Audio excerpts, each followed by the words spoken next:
Freshly engaged Meghan Markle and Prince Harry will be delighted at the speed in which their spring wedding announcement has been grasped, filleted and converted into hot takes by media berks such as myself. I heard the romantic epistle just after 10 a.m. on Monday and don't mind admitting the urge felt heady to run into a Starbucks, grab any laptop, windpipe chop the owner and shout "Royal citizens everywhere need me right now." I feared I'd be beaten in arm-to-arm combat by Penny Jenner. Markle, I've heard, inflaming my excitement, has also resigned from her acting role on the U.S. legal drama Suits, which is now in its 7th season. It seems she has rejected, perhaps not entirely of her own volition, her own career in order to appease the House of Windsor.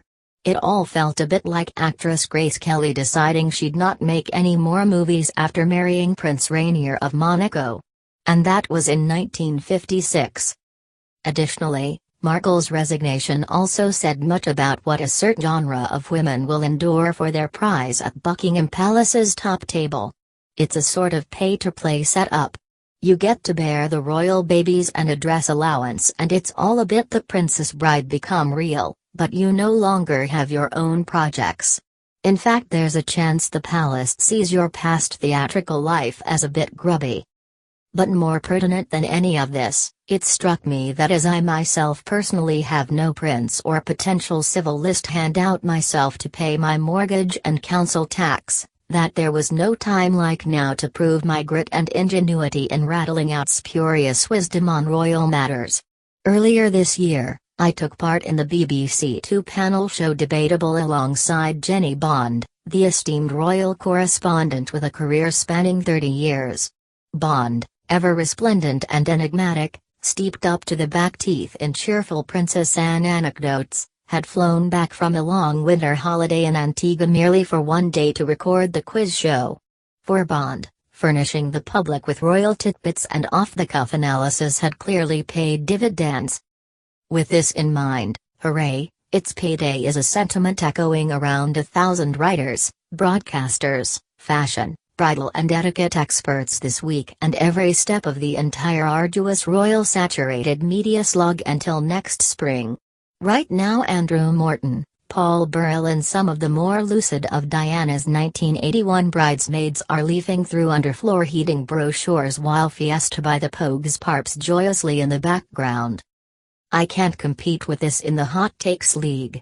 I am never going to shoulder Piers Morgan out of the BBC One royal wedding commentary booth next spring if I speak honest truths like "Oh, for the love of God, Markle was only a supporting actress on Suits, it's hardly a career, more people will have watched her on CCTV in Harvey Nichols." Or even, "Don't ask me to cry for Markle being robbed of her feminine agency by quitting her job."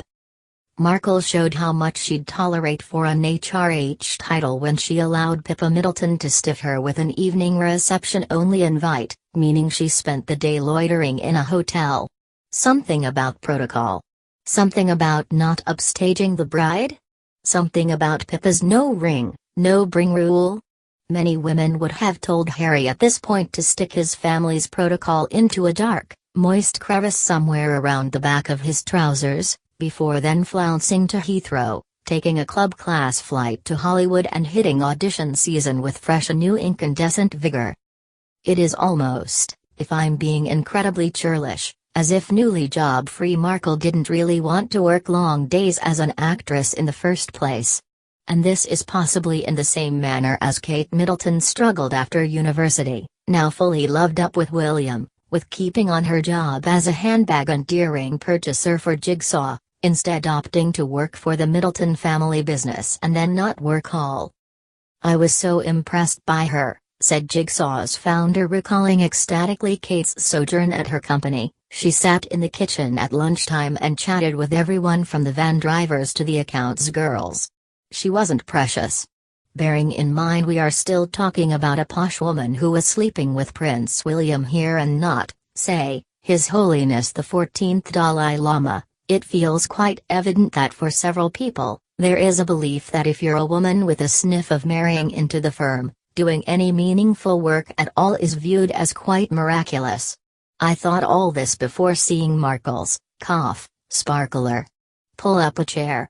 We've got at least 5 months of this to get through. We've only just begun.